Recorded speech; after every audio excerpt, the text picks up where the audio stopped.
Today, we will tell you the story of Olivia. Here it goes. My name is Olivia, 25 years old, and I am a single working mom with a 7-year-old daughter. I work in healthcare as a freelancer. I am always ready to help and enjoy being in good company.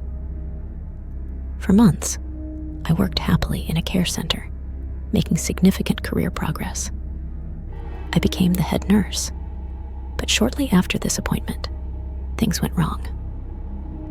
Suddenly, I started getting sick frequently, experiencing headaches, and feeling extremely tired, even when the workload was not intense. When I got home, I could do nothing but sleep, completely drained of energy. My mother often asked me, "Olivia, was work so hectic that you're always exhausted?" I didn't know what was wrong with me, but I couldn't help feeling weak and exhausted. At my workplace, I had a colleague named Tessa. I wasn't aware that she didn't like me. As far as I knew, I had always been kind and warm towards my coworkers. I was well liked and never had any conflicts, always striving to maintain a pleasant atmosphere. I knew my colleagues appreciated me. So, it was a mystery why Tessa suddenly had a problem with me. I accidentally found out that she disliked me. During a meeting, she listed numerous complaints about me to the management, fabricating a lot of lies. When I heard this, I was shocked and angry because her description of me was false. I had never done anything to harm her, and even my other colleagues were surprised by her lies. I had to confront her and ask why she did such a low thing. She refused to answer. I asked her 3 times, standing closer each time to demand answers. But another colleague intervened, probably fearing it would escalate. I was so furious that I was ready to hit Tessa. Eventually, I left the meeting room just to avoid seeing her face. I tried to cool down and not dwell on it. As I entered the workplace, I felt a heavy sensation come over me. I felt nauseous, dizzy, and had a severe headache. My colleagues noticed, and when they asked what was wrong, I told them that I had been feeling this way for weeks upon arriving at the workplace. I said, "A heavy feeling comes over me, making it difficult for me to do my job in this state." One of them jokingly said, "Maybe you need a man, because perhaps you're lacking something that's making you sick." I was single, so they often made such jokes. According to them, a man would instantly make me feel better. Whenever I was near Tessa, I felt a heaviness in my head and shoulders. The same heavy feeling persisted in the workspace where she usually sat. I asked Valerie, one of my colleagues, if she felt the same heaviness when in Tessa's area, and she confirmed my feelings. She also had a significantly uncomfortable feeling when there. Valerie said, "This girl only radiates bad vibes." I tried not to focus too much on Tessa and continued to go to work, do my job, and then go home. When I got home, I would take a paracetamol and lie down. In the following days, I noticed that my stomach was getting big. I thought it might be due to the greasy food I had been eating in the past few days. Even my 9-year-old daughter asked if I was pregnant, and my younger brother asked the same when he saw me.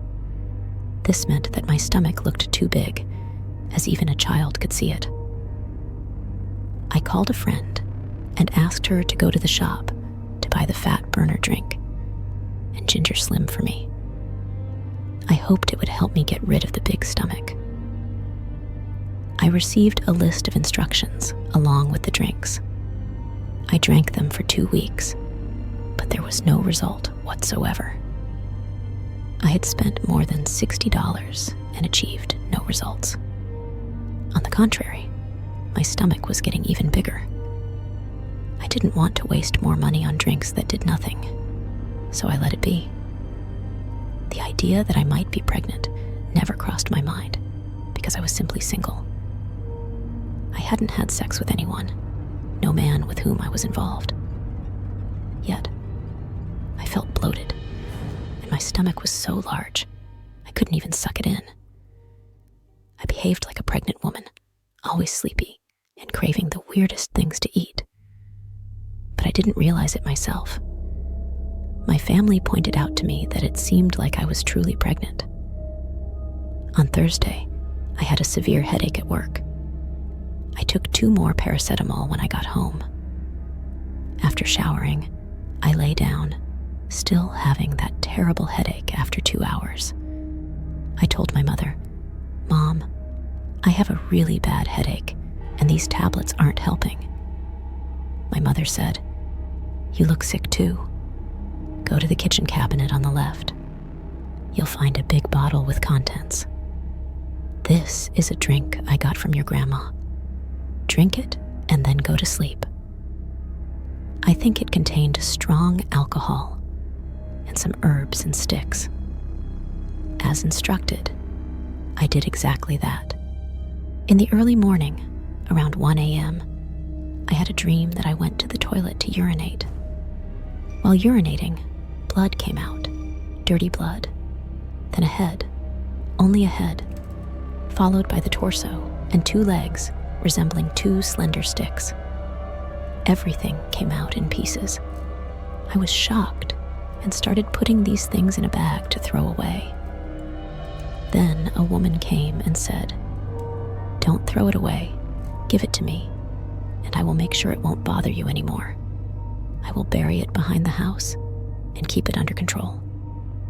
People, I wasn't scared in my dream. I felt strong and thought, take it, solve it, because I can't be pregnant anyway. When I woke up in the morning, I saw that my stomach was flat again.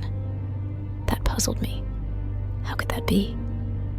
When I went back to work, I confided in a colleague and told her what I had experienced. She said, "Olivia, what you dreamed is not something good. Go to a voodoo doctor." I said, "Okay, I will see who I can ask to take me to someone." But at work, I noticed that Tessa kept looking at me, especially at my stomach. I immediately suspected that she might have been involved with what was happening to me. I said nothing and left it at that. But the heavy feeling on my shoulders persisted. I told Ricardo, an acquaintance of mine, about it. He called me the next day to say that a friend of his knew someone who might be able to help me. I got the phone number and called immediately. It turned out to be a lady named Ivy, and we scheduled an appointment right away. The next morning, I went straight to her, and I told Ivy that I just felt a heavy burden on my shoulders. People, I hadn't even finished my sentence, and Ivy stood up, shouting that there was something behind me that had to leave her cultural center now.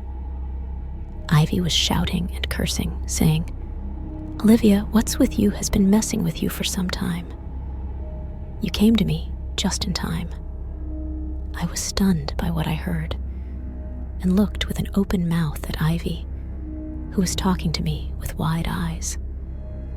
Ivy continued saying, "I can see that demon right on your back, and you carry it with you constantly. That's why you're so exhausted." She then asked me if I had ever eaten or drunk anything that someone brought to work, and I indicated that this was not the case. I was raised culturally and learned to be careful with such things. But it seemed like I was receiving a message while sitting there. I saw my colleague Tessa in front of me, spitting a white substance gently on my back while standing behind me. I immediately told this to Ivy, and she laughed, saying, "Ah, now I know exactly what to do. Your ancestors are with you, girl. Your ancestors are with you." For hours, Ivy fought with me in her cultural center. She bathed me with leaves. I had to step over smoke and repeat certain words multiple times. After a long time, Ivy looked at me and said, "Girl, how do you feel?" I looked around and immediately felt relief. I hadn't felt this way for so long. It was a bit overwhelming for me. I felt as light as a feather again, and suddenly had much more energy. It felt like I could take on the world at that moment. Ivy never told me who had sent this demon to me. I never asked, and honestly, I didn't care. I had my suspicions about who it might have been, and I had learned never to trust people, even if they laugh with you. Ivy gave me a relic that should ensure I am extra protected in case of hatred and jealousy from others. However, I needed to come back to her center because she had to empower the relic to make it strong enough to support me. As advised, I went back to Ivy within a few days to get my relic. It was quickly prepared for me, and I haven't had any trouble from Tessa since. I don't know if she tried to send demons my way again, but I haven't had any issues. So, I can happily say that my relic helped me. Dear followers of Black Horror Stories, thank you for listening to my story. And be careful with people when achieving success, because nobody wishes you well. Like and subscribe, because we will be dropping new stories every week.